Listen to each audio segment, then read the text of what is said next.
am sitting at the table today in Sea Dog's barrel room with a number of brewers from the Bangor, Brewer, Orono area. We go out as far as, where are you located? Winterport. Winterport. Together, there has been a huge movement up here expanding the beer scene. So we thought for our New Year's special, we're releasing this to you all, New Year's Day, happy 2016 to everyone, we would find out what has been going on and what is going to be going on here in this part of Maine. I first want to start by saying that my partner Dano is sitting at the table with me today as well. And he and I drove up here from Portland, and it was warm. By the time we got here, it was cold and snowy. So some of the people that were supposed to be at the table today with us are not because of that and because of other reasons. So thank you, gentlemen, for joining us. I start the show normally by telling you what I've Googled about all of you, but because there have been so many of you, I thought I would let you have just a moment to tell us who you are, who you're with, and just a little bit about your facility. So you want to start right here? My name's Mike Anderson. I own the Penobscot Bay Brewery. The brewery actually only exists as a trademark name because it's part of the Winterport Winery. We started the winery in 2001, added a food operation in 2006 called Pairings, basically so we could show our wine off. And then in 2009, we added the brewery, which gave us more options in the restaurant and catering department. So, and we picked Penobscot Bay because from our building you can look down over Penobscot Bay. And I'm pretty happy that we did that. It gives us a nice rounded business plan where we sort of have that three-legged stool. We're not totally dependent on our beer products, or our wine, or our catering department. But it just really helps us out, makes us so we can survive. I actually did stop by there earlier in the fall, and it is a lovely look out over the Penobscot Bay area. Yeah. It's beautiful there. Yeah, well, I'm sorry I missed you that day, but I guess you talked to our brewer that was there, Ryan, and Jody, my partner, was there. I believe I spoke to Jody. Yeah, probably. Because Ryan had stepped out for the day at that point. Yeah, maybe. Yeah. From one waterfront vista to the next, we've got Sea Dog. My name's Bob Crockett, and I'm the head brewer here at Sea Dog Brewing Company. We run a 7-barrel brew house and supply all 4 of the Sea Dog brew pubs from our location, Topsom, South Portland, Bangor, and our newest pub in North Conway. Kind of the new guy here. I just started in March of 2015, and just been trying to get control of this crazy show that we have going on here. So you may be a little bit of the new guy, but Sea Dog is not. Sea Dog's been around for a little while. We've been up here since the late 90s, I believe. Don't quote me on that. And I replaced our former head brewer, Brooks Matthews, who was here for 7 or 8 years making the beer.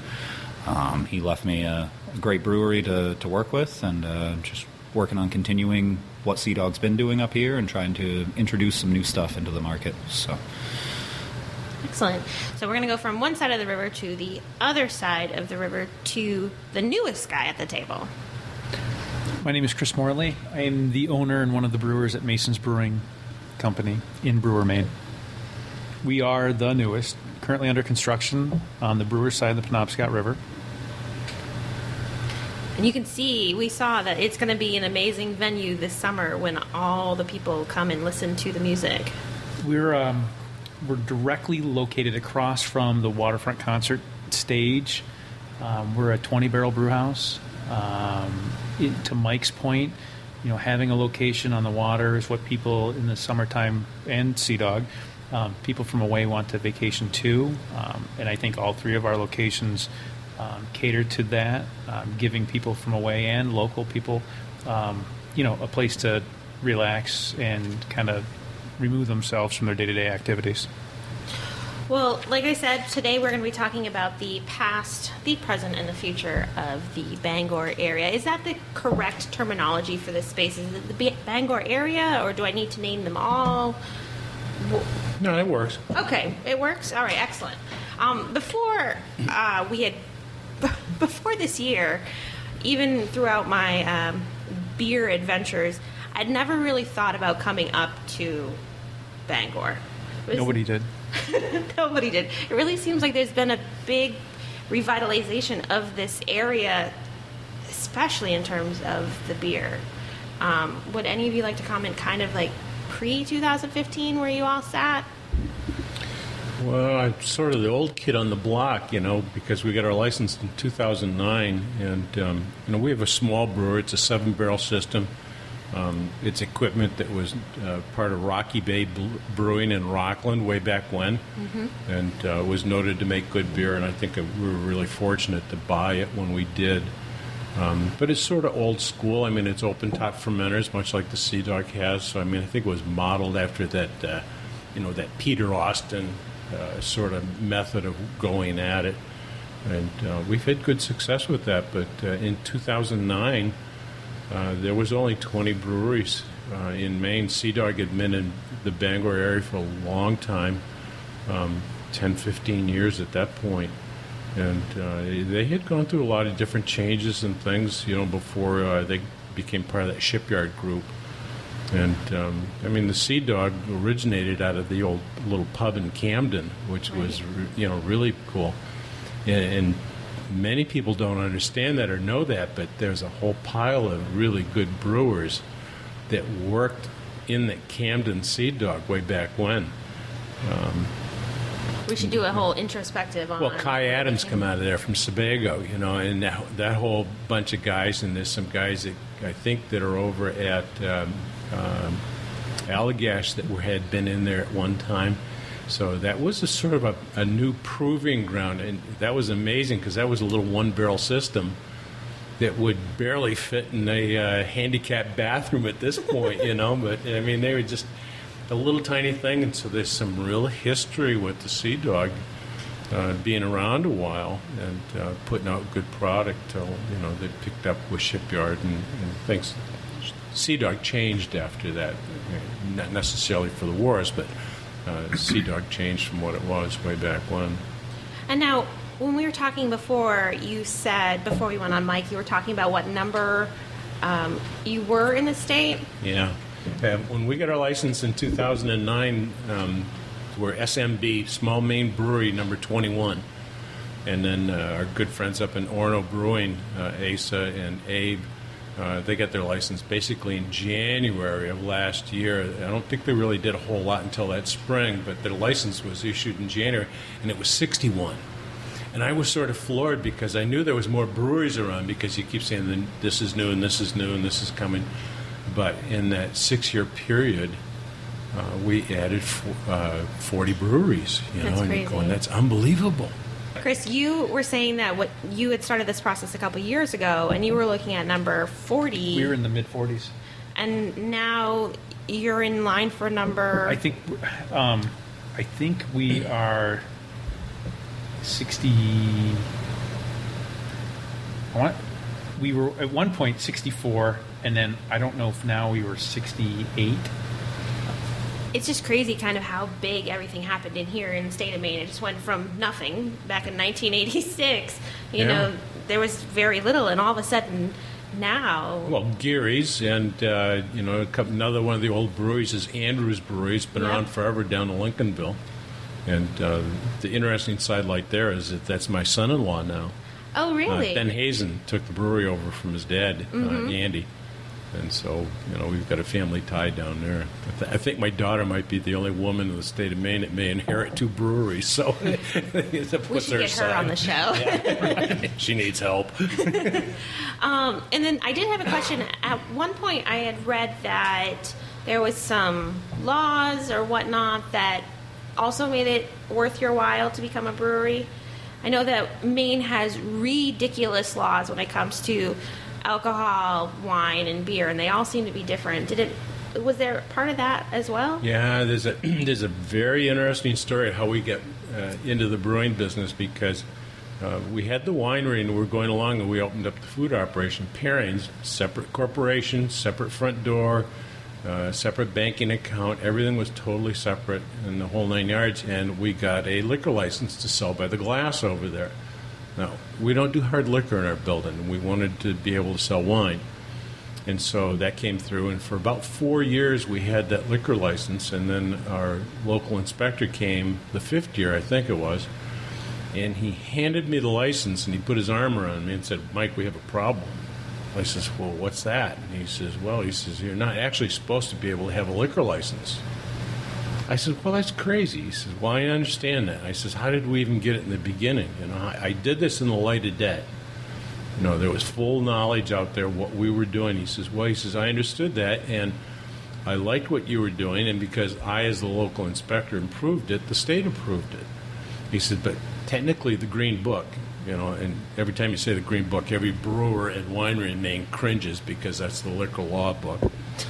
So the Green Book is a bad thing. Yeah, well, not necessarily, and I'll explain that in a minute too. But he said, according to the Green Book, a winery can't have a liquor license. He says, a brewery can, distillery can. I says, "Well, why are you handing me my license? I got $500,000 tied up in our food operation, and now you're telling me I really can't do this?" I says, "I can't survive with no liquor." He says, "We want you to become a brewery." I says, "What are you talking about?" He says, "If you opened a brewery and brewed half a barrel a year, that would qualify you to have a license to sell by the glass." So we said, "Okay, we'll do that." And, actually we have the hardest license to get. That's your basic permit with being able to make wine. And then a brewer's license is actually, it's called a brewer's notice. You inform the government you're about to do this. You don't necessarily, you do get their approval, but they don't look at you the way they do if you're a winery. And so we put that process through, became a brewery, and then the issue went away, even though it was unconstitutional the way it was. Wow. If a alcohol manufacturer, a brewery or a distillery could have it, well, why couldn't an alcohol manufacturer that's a winery could have one too? And it was just one of those nuances. And people ask questions about that all the time, and they go, "Well, how can that be?" And I says, you don't understand. Prohibition began in Maine. Yeah. And it began right here. And when I say right here, I'm standing in my tasting room in Waldo County, and Prohibition began in Waldo County 10 years before it went nationwide. And it never came up for a repeal in Maine because the legislators were so dead set against the repeal of it, they never even put it onto a ballot to see if the citizens of Maine wanted to repeal it. And so we ended up, with the system we have this 3-tier system, which is regressive, follow the money, it goes to the distributors, it limits choice, it controls the price, it's a crush on free enterprise, and it's limiting what consumers can purchase. The state is the liquor store up here. Yeah, we actually, so back on episode 3, we learned that as the rest of the country started taking on these laws for prohibition, they called them Maine laws. Yeah. Because it was Maine's fault. It was. I apologize all the time to my listeners, to everybody. I am sorry. We are trying to become better. Very sorry. And there was actually a commercial on Maine radio right now that all prices everywhere for all liquor is the same because state of Maine is the one that sells it. It's not. But it's not the same because you can go to the liquor store or a agency store now in Orono and you pay so much for a fifth of gin. And if you go to the agency store or the state store in Kittery, it's less money and it's still the state of Maine. And I think that's wrong. I say if you're going to sell it cheaper down there so people stop in Maine and buy it rather than going across the border to New Hampshire, where you get a much fairer price, even though they're a control state too. Yeah. It's just craziness, the way it's set up. It's the way the system is, and so what we end up dealing with in Maine, we end up dealing with entrenched bureaucrats. Some of them are great people. Larry Sanborn that runs the liquor office is a super fellow, and his hands are tied by what the rules are. And often I've told people, I says, I don't know of any brewery or winery in Maine that's ever been prosecuted from the Green Book. I don't know anybody that's ever violated a rule that was passed by the legislature, voted by the legislature, signed by governor. Where you get into trouble is you get departmental rules and regulations. And these are things that the department, over the course of time, has interpreted the meaning of the law.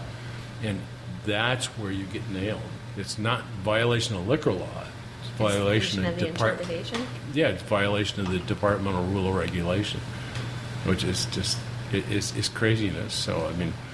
It is craziness. Well, you walk a real fine I road. want to listen to Mike for the next hour. On Yeah. How, Because you've been battling them for. I don't mean the corner. No. It's all good. Yeah, I think it's quite amazing to think about how far we've come and where we're headed. And I get new brewers that come into the store and they're saying, "Oh, well, I'm thinking about doing this," And my honest advice to them is to turn back before it's too late. Do you realize what you're getting into? I fully agree. I mean, I've been doing this. You've been doing it. Yeah, I've been doing this for about a decade now, and I've told people here, I've had people under me saying, "Oh, I'd love to open a brewery someday," and I say, "Man, look, I've been doing this for a decade, and I wouldn't touch it with a 10-foot pole right now." Yeah. I mean, with the explosion of breweries coming out and the wacky laws that are still in play. In most cases, it'd be a suicide mission to even attempt it. If you've got good funding and you've got a good business plan and you really have wrapped your head around it, you got a good chance. But for the average home brewer who thinks they make a great beer, just avoid it. That's how we got our equipment. We had two guys that bought that used brewery from Rocky Bay. Good fellows, good home brewers. And you start looking at a 7-barrel steam kettle and you realize that the boiler that's going to drive that kettle is going to cost you more than what you paid for the brewery. yeah. And then you have to have a place for it. It goes, okay, very daunting. And we're going to get to all of that with Chris in a moment, all of the dauntingness. He's in the that's throes. Yeah. Now I just want to cry now. We've talked a lot about the past. Let's kind of think about where we're sitting currently. So here in Bangor, currently, the Bangor area, currently open. Let's see if we can name everybody. So let's go. We got Penobscot, Sea Dog. Mason's doesn't count yet. No, Sorry. it doesn't count. Okay. No. Black Bear.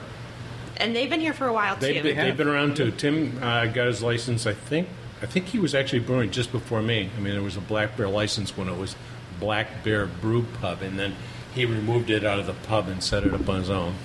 You've got Orno Brewing. You got Marsh. You reach out a little bit. You got Square Tail. Blank Canvas. Blank Canvas over in Brewer. Gagans. Gagans, like wow, double Gagans. Yeah, you got Gagans, the restaurant, and Gagans, the brewery. The brewery, right. So that's 8. Oh, Friars. Friars. Yeah. Friars. 9. Strong. Brother Dunn. Strong. Oh, up yeah. to 10. Do we count? Is Atlantic in the mix? Or are they outside I think the area? Atlantic counts. Yeah, Atlantic, though, has been around a long Atlantic time. counts. I don't know if they count in Penobscot. In the Yeah, I mean, Right. but, Doug Mafucci that owns Atlantic Brewing, he's forgot more about beer than I'll ever figure out. I So- mean, he's been around a long time. playing Somewhere that in the game. 10 to 11 range of places currently in this. Well, and you had- did we name you had, Marsh Island? Yes. Okay. Bar Harbor Brewing was down there. Yeah. They sold out, and actually Doug Mafucci at Atlantic Brewing bought them out. Don't hit me. Basically, he didn't want Shipyard to get him. Because Shipyard had a reputation of buying out small breweries, and I think that's how Shipyard grew. And got some power and oomph to it, but they picked Kind of up like InBev now, and Yeah, I was going to say that. Well, they took Federal Jacks and Peaks Island, and what's the? To be fair, they didn't take federal jacks. Yeah, That's yeah, where they they- started. Yeah, that's true. But they pulled into their fold a whole bunch of small breweries that would have floundered and gone away totally had not they had that protective umbrella. So I mean, there are some things where, as a consumer or brewery, you're saying, "Gee, it's too bad this guy went out of business and they got part of Shipyard." But Shipyard kept them alive, kept those labels alive, caused those products to grow and prosper. I mean, there's good and bad to these mergers, and that's really what they were. They were really takeovers. They were more mergers in a way to survive in a very tough climate when breweries were falling apart just before I got into it. You had a company like Shipyard that had the resources that could step in and keep these guys going. But Shipyard sold to Miller for a period of time. They did. And then, Miller was, I think, disappointed in what the numbers were or something, and, Fred Forsley went back in with Alan Pugsley, and they took that back from Miller's, and that was a great thing. For them. That was for them and, I think, Brewing in Maine. No doubt. The Brewers Guild survived and is alive today because of Shipyard. Because Shipyard had the resources to print posters and to put flyers out and had people that could make calls and do these things.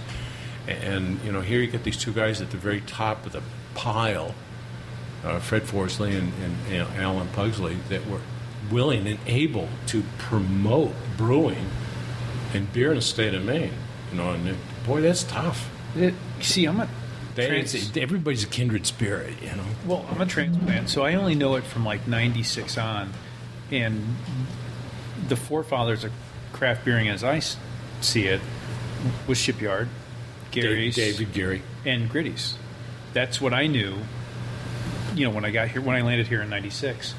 And then since then, you have Maine Beer Company, you have Allagash. You hit a good list, and then you got to look to Atlantic Brewing, you got to look to Andrews Brewing. Yep. There was some of these breweries that have just hung in for 20 years, 25 years. And when did Sebago? They've been around for a while. Well, Sebago started after Kai left Shipyard. They went down to Portland and they put that whole thing together. Like 2000? I cannot recall. We had a Kai. Late 90s, I believe. I thought it was late 90s. Yeah, I think Sebago started a little bit before us, but not a whole lot. I should know. We spoke to Kai Adams on episode 13 about the fact that they went from bottles to cans. Is he still ready to kill himself? He was in good spirits at that point. But I've had 2 chocolate milk stouts made by Bob today, so I don't remember exactly what year. Oh, sure. Just blame it all on me. It's all on Bob. It's all on Bob. It's Bob's fault. I'm sailing. Oh, no. So this year, we named all of the ones, but this year there was Orono and Marsh Island and Blank Canvas, and was Squaretail this year too? Close. I think Squaretail was at the last Bangor waterfront one, so they're new, but not maybe 2015. They might be. Yeah, I don't think they were this year. I think they were last year. Is there something that happened or is happening in Bangor area that has allowed so many new breweries to be in this area? Why? Oh, Why it's simple. Bangor? They look at us and they see that we're all millionaires and making it, and they want to be like us. Right. I have yet to I brought hear my that about coffee breweries. up When today, Mike pulls up in his Maybach, you're like, oh, well, I got to have one of those. Really, I hadn't heard that about brewers, but okay. I didn't know what it is. It's there's a creative drive, I think, in guys. Brewers are brewers because they have that creativity. They're artists. It's just they have a different canvas. They're painting every day of the week, and there are a lot of people out there that don't like paint, but they do other things. I agree with that. We have that down in Portland, but why Bangor? Well, I think, why not? coming from a new guy's point of view, I think a lot of people see that Bangor is fairly rapidly expanding. So if you're in any of the surrounding outlying areas, if you can notice that expansion and see it happening, then think to yourself, oh, hey, there's Sea Dog and Penobscot Bay and all these other guys that have been here a long time. Maybe we can jump in, bring something new to this expanding market and capture some of that market and hold our own. And that's at least the way I've viewed it since I've been here. Like I said, I've only been here since March, so forgive me if I'm wrong. But it seems that Bangor's a growing community, the greater Bangor area. It's becoming more like a miniature Portland, so to speak, and that some people might have caught on to that early and said, hey, let's get in on this and start something up now. So when it does become the next Portland, because it's on its way, we'll be there and we'll be ready to serve the public. You know? I almost think it's a natural progression. I mean, we're seeing more good restaurants that are opening up. We're seeing more activities on the waterfront. Convention Visitors Bureau is doing more and more things down there. I don't think you can shortchange the concert guys, waterfront concerts, even though there's a lot of people that don't like the noise. Boy, they've done wonders.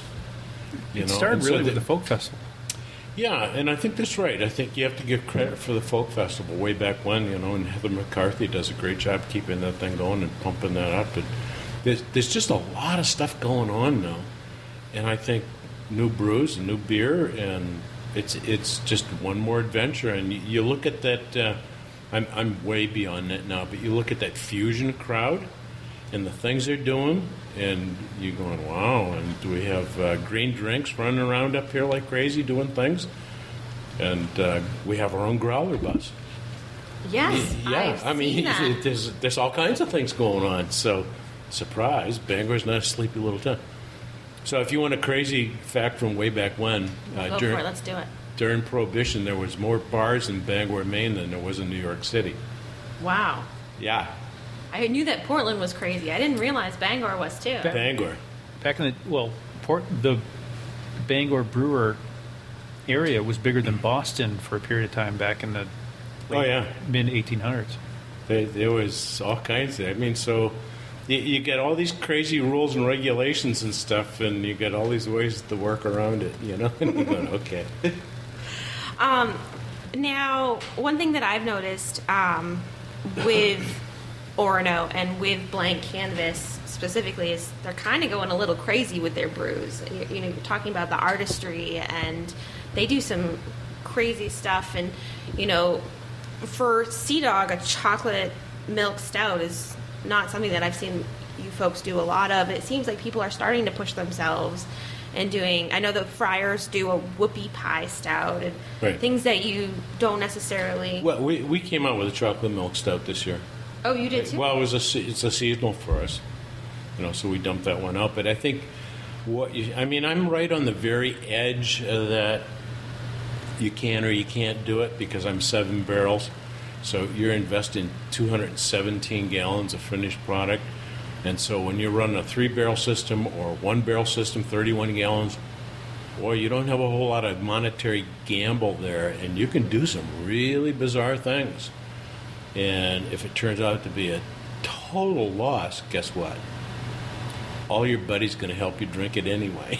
I made a really, really bad homebrew this year, and nobody drank that. Everybody pushed it far away. It was bad. It was But bad. once you get to my size or a 10 barrel, I think I'm a little under that margin now, but the 10, 14 barrel size, you're talking a lot of investment, and for you to bring a new product online, you're looking at labeling and printing and packaging and all of these things, and you can't make something foolish. It's got to go. When it hits the shelf, it's got to sell.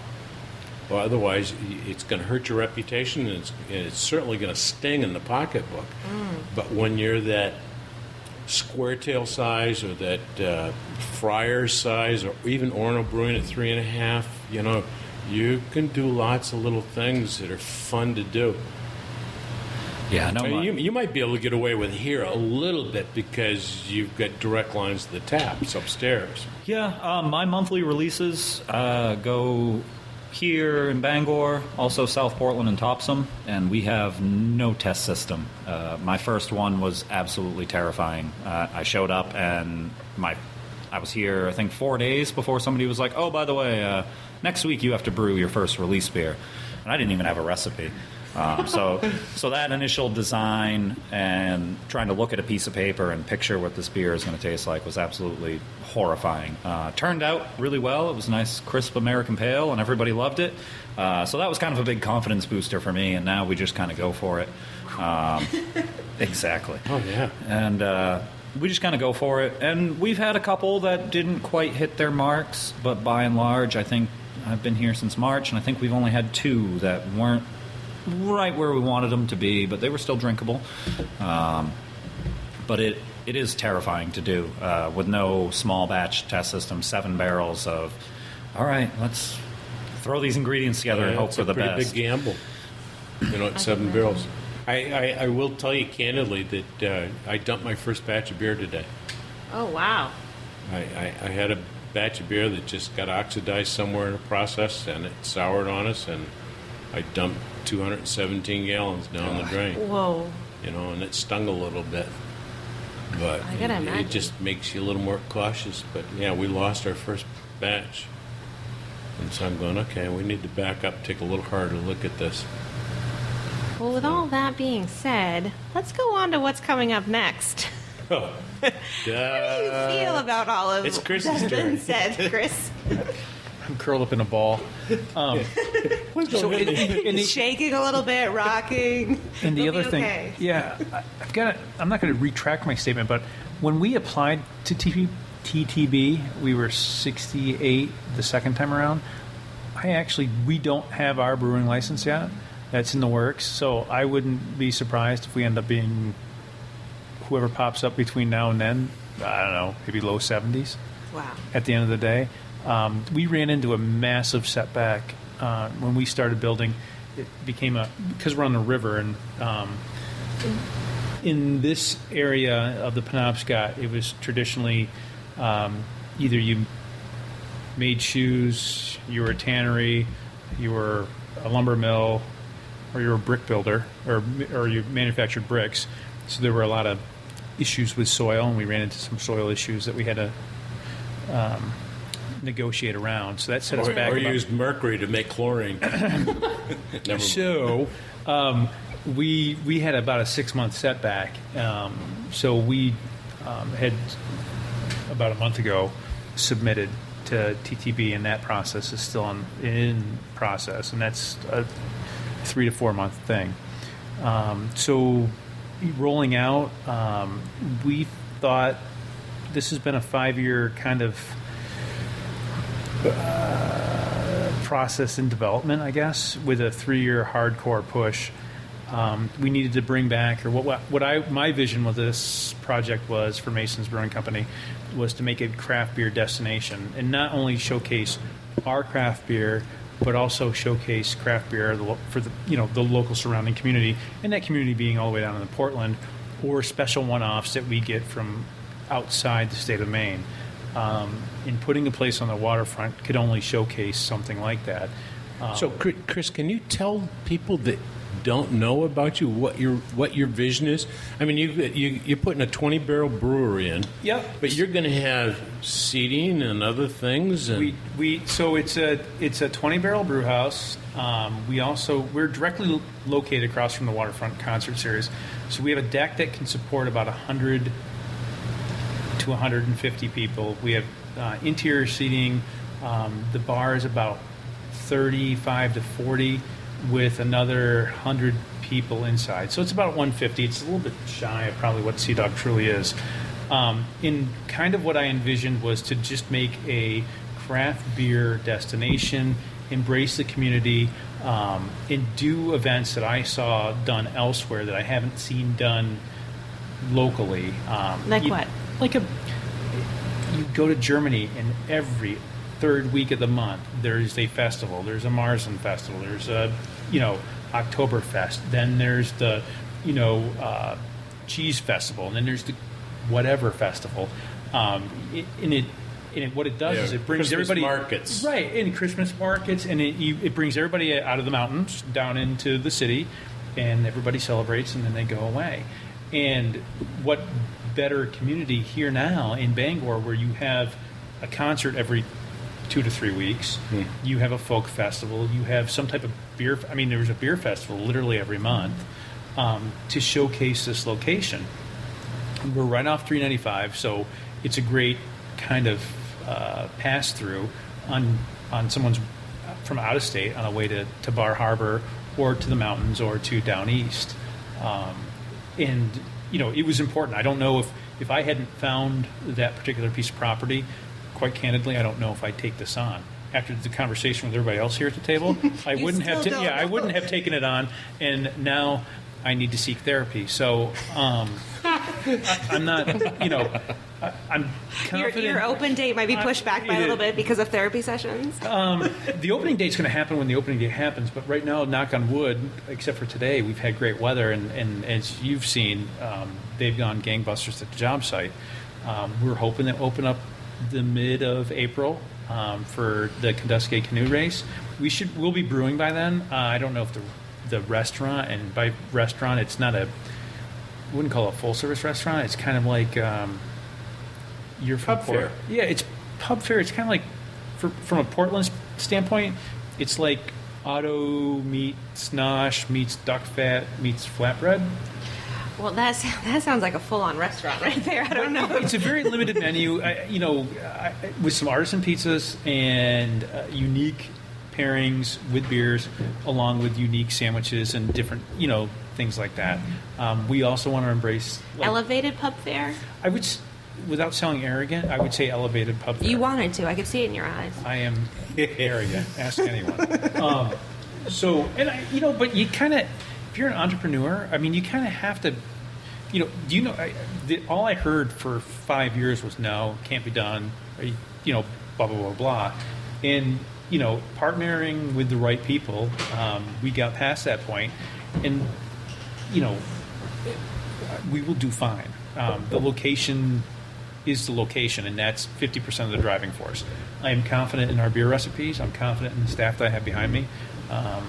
Great group, great discipline. Some have been along for a long ride, some a very short period. But what it's about is assembling a staff and being able to delegate responsibilities to that staff and feeling comfortable with what they can do. Excellent. That sounds awesome, and I feel like we're going to have to make more and more road trips up here. Dana, what do you think? I do, yeah. Just a quick snippet. I went to Duck Fat 2 years ago and then moved to Maine. So if your restaurant's going to be like that, but with beer, you're going to move to Bangor? Rock on. So in 2016, we have Mason's opening.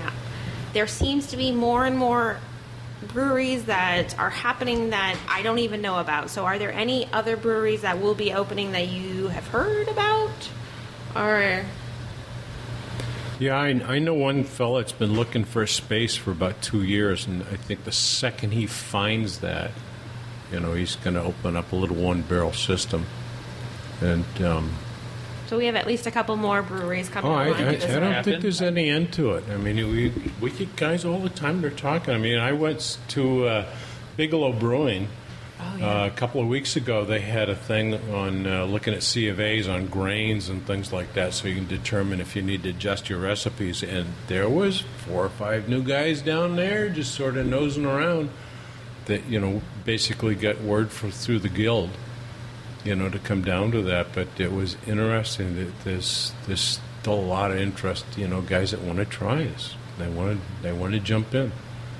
Yeah, I hear rumblings here and there. I haven't heard anything concrete, but hear little snippets of somebody trying this or that. Seems a lot more in the rural areas now, where people think they can capture a specific market or serve to that community where there isn't a lot of competition around. But that's just what I've heard. So. We were talking earlier before the mics went on about the beer bubble, and I think a good place to kind of start wrapping up this interview would be, Chris, you were talking about the comparison between this area and Bend, Oregon as well. I was hoping you would maybe talk about that a little bit more. So the speech, it's a sermon I've given many times to many banks, because one of the roadblocks that I would hit is some people have a perception that there is a beer bubble. And I don't know, there is a rise in craft beer, there's no doubt about it. And as what you're seeing also is you're seeing the larger corporations, InBev, Miller Coors, consume, or probably the better term is acquire, Pinnacle craft beer companies. And I think what you have now is you have again, from my arrogance, an educated craft beer community that now has moved away from the mainstream beers, the Coors, the Budweiser, the Millers, to craft beer because it just offers a better selection, I guess, or a better cross a breed of selections of beers. To your point with regards to the comparisons between Penobscot County and Bend, my pitch was on the bubble. At the time, the Penobscot region had about 7-8 breweries. The population of Penobscot County is about 143,000 people.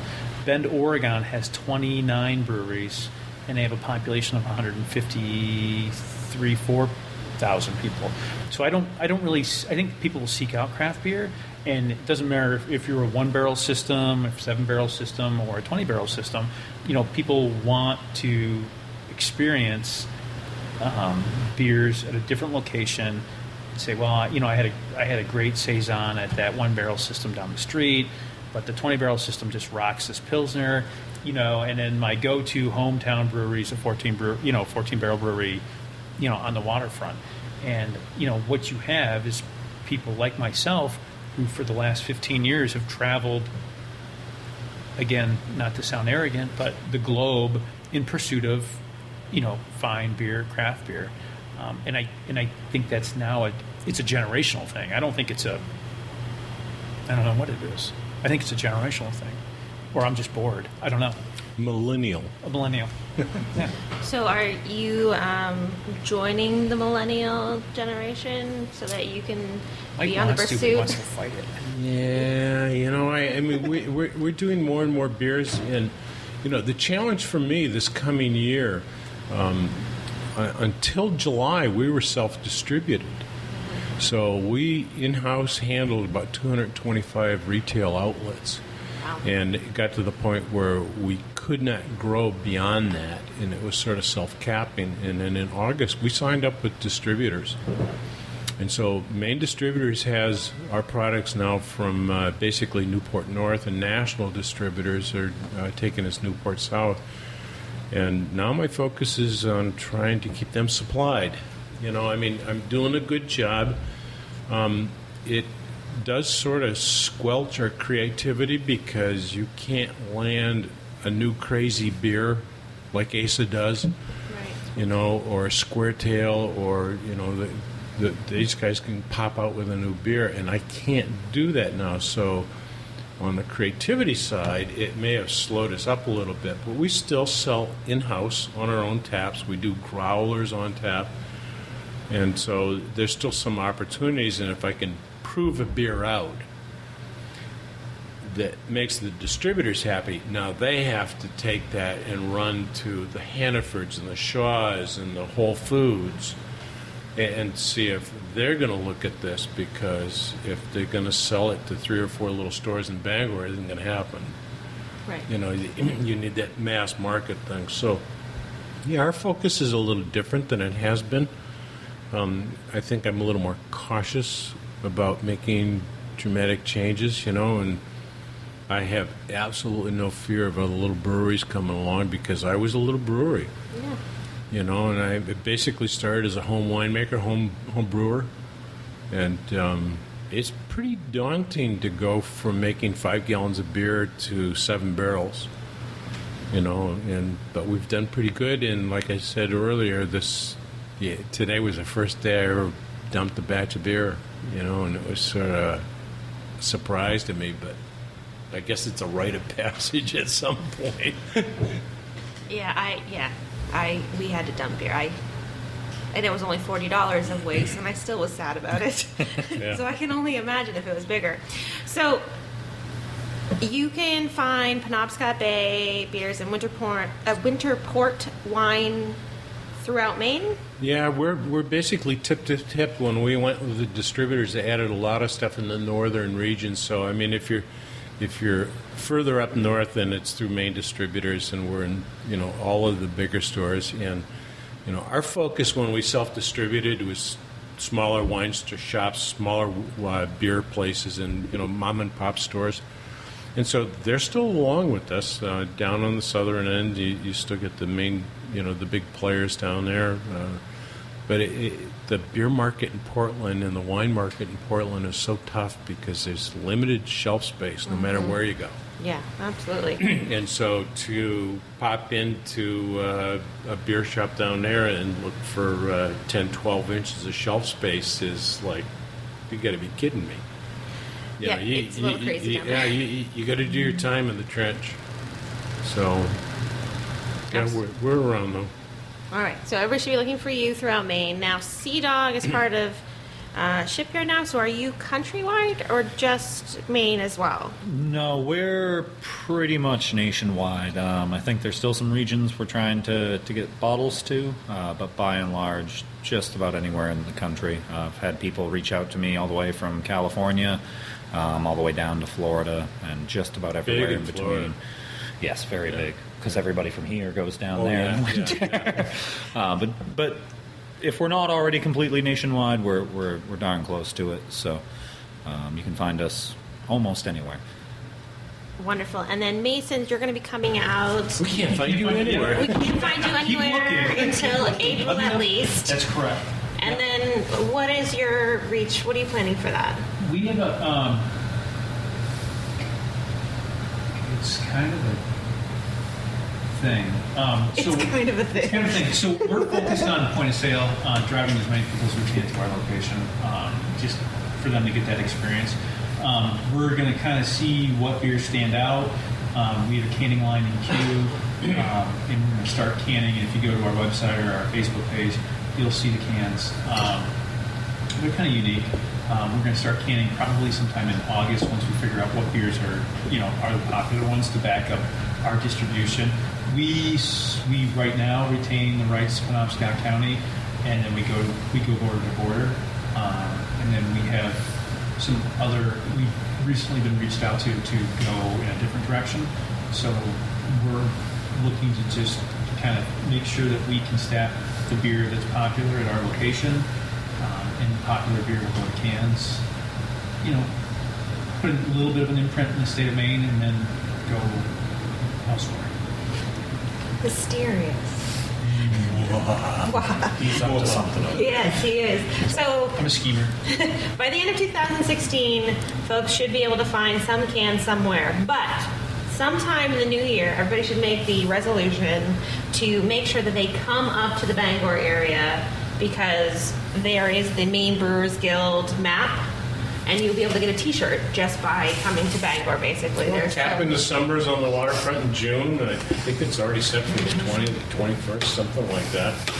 And, the Winery Guild does the night before on the Friday night, and then we have that. And I think you're going to see another festival around. I think we talked, the breweries the other night got together at Gagan's, and they talked, and we did that Bangor Brew Week. Mm-hmm. Next year you're going to see 2 Bangor Brew Weeks, one in the spring and one in the fall.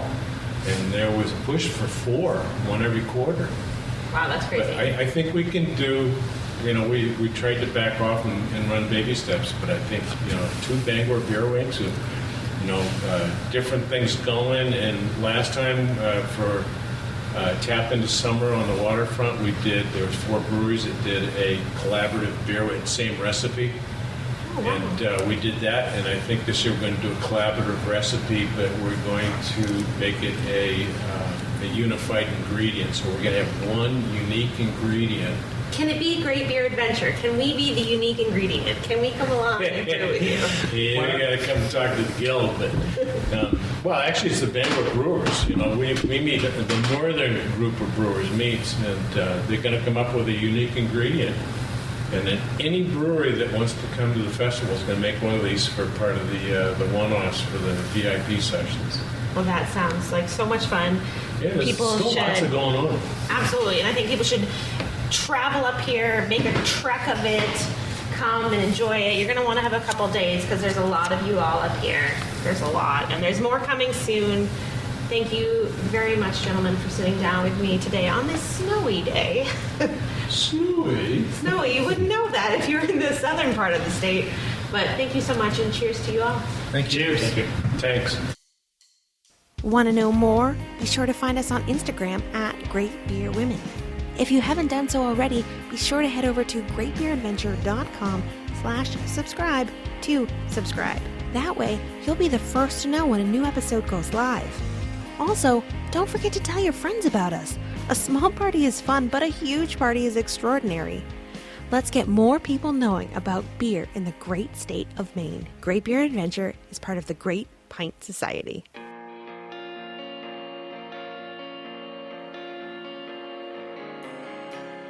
So an interesting thing happens to me when I sit down with somebody and start talking about a topic. I end up with like 7 other topics that I'm going to want to talk about, and do a whole show around. So far, I definitely want to talk to bar owners and talk about the fact that they have 10 tap lines and 10 different people bringing it in. That's kind of crazy. It's a lot to manage. It is. And how do you do that? I don't know. I need to talk to somebody. Obviously, I need to talk to a distributor, right? You need to see that side. Absolutely. I need to have a whole conversation about the Brewers Association draft guidelines. It's crazy. Like, completely crazy. Yeah.